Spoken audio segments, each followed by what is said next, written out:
Alhamdulillah, vassalatu vassalamu ala rasulillah. Assalomu alaykum va rahmatullohi va barakatuhu. Aziz musulmon birodarlar, aziz ro'zadorlar, Alloh taolo barchangizni qilayotgan ibodatlaringizni, tutgan ro'zalaringizni va shuningdek tarovih namozlarimizni ham Alloh subhanahu va taolo o'z dargohida qabul aylagan bo'lsin. Azizlar, Ramazon oyi bu juda bir ulug', barakali oy. Payg'ambarimiz sollallohu alayhi vasallam bu oy haqida juda ko'plab hadislarni bayon qilgan. Ramazonning ichida bir necha amallar bor. O'shalarning biri va muhim amallardan biri bu Qadr kechasida qilinadigan amal. Qadr kechasi deganda insonlar faqatgina uxlamasdan chiqsanglar, men Qadr kechasini tutdim, bugun tunashga o'tirdik degan so'zlarni ishlatamiz. Ha, bu ham Qadr kechasida talab qilingan amallarning bittasi, lekin asosiy qismi emas. Ya'ni uxlamay qo'ysanglar, bu inson Qadr kechasini to'sib va bu inson tunashga o'tirdi deb aytilmaydi. Nima uchun? Sababi ko'plab insonlar bor. Do'konlarda, bozorlarda yoki taksi xodimlari bor. Bular kechasi bilan uxlamaydi. Ular doimo Qadr kechasini tutar ekan. Yo'q.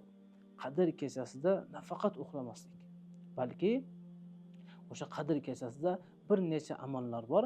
Shularni xulosa qilib, inshaalloh sizlarga aytib bermoqchimiz. Birinchi amal, Qadr kechasida uxlamasdan kun botgan vaqtdan boshlab ertasi namoz, bomdod namozini vaqti kirgunga qadar uxlamasdan chiqishlik. Ya'ni ibodat bilan. Sababi Payg'ambarimiz sollallohu alayhi vasallam hadis shariflarida aytib ketganlar. Man qama ramazona imanan va ihtisaban g'ufira lahu ma taqaddama min dambi. Qaysi inson Allohga iymon keltirib va Alloh beradigan savoblarni umid qilib Qadr kechasi uxlamasdan chiqadigan bo'lsa, u insonning barcha gunohlarini Alloh kechiradi.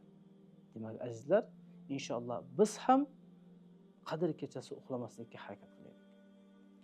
Ikkinchisi, duo qilishlik.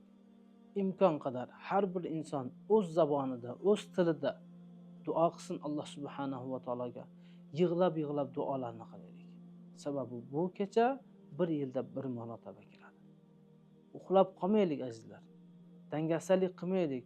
O'yin kulgi yoki boshqa bir narsalar bilan mashg'ul bo'lib bu kechani boshqa bir foydasiz narsalar bilan o'tkazib yubormaylik. Balki duo bilan. Duo qilganda Alloh subhanahu va taologa hamdlar, payg'ambarimizga salovat aytib, so'ng barcha hojatlarimizni so'rab olaylik. Va xossatan Oysha onamizdan rivoyat qilingan hadisdagi duoni qilishga har birimiz harakat qilaylik. Imom Tirmiziy va Ibn Mojaning rivoyatida kelgan hadisda Oysha onamiz aytdilar: "Ya Rasululloh, agar men Qadr kechasi qaysi kecha ekanligini bilsam, nima deb duo qilay?" deganda, payg'ambarimiz sollallohu alayhi vasallam quyidagi duoni o'rgatdi. Allohumma innaka afuvun tuhibbul afwa fa'fu anni. Ey Alloh, sen af etganni, gunohlarni kechirishni yaxshi ko'rasan. Shu sababli meni ham gunohlarimni kechir deb Alloh taologa duo qilamiz. Va barcha ummat uchun, ahli oilamiz, o'tib ketgan ota-bobolarimiz uchun va barcha musulmonlar uchun duo qilamiz. Azizlar, bu kechani foydasiz narsalar bilan o'tkazmaylik. Uchinchi esa namoz bilan mashg'ul bo'lishlik. Namoz bilan mashg'ul bo'lganda ham albatta Qadr kechasi xos o'qiladigan falon bir rakat namozlar yo'q. 100 rakat namoz o'qiysiz, 50 rakat namoz o'qiysiz degan hadis yo'q. Lekin payg'ambarimiz sollallohu alayhi vasallamning doimiy o'qigan odati bor edi. Shu odatga binoan 8 rakatdan 12 rakatgacha o'qiydigan bo'lsak, inshaalloh biz payg'ambarimiz sollallohu alayhi vasallamni doimiy sunnatlariga muvofiq namoz o'qigan bo'lamiz. Agarda bu miqdorda namoz o'qimasak yoki o'qimagan bo'lsak, buni hech qisi yo'q. Albatta imkon qadar shu payg'ambarimiz sollallohu alayhi vasallamni hadislariga muvofiq o'qisak yaxshi.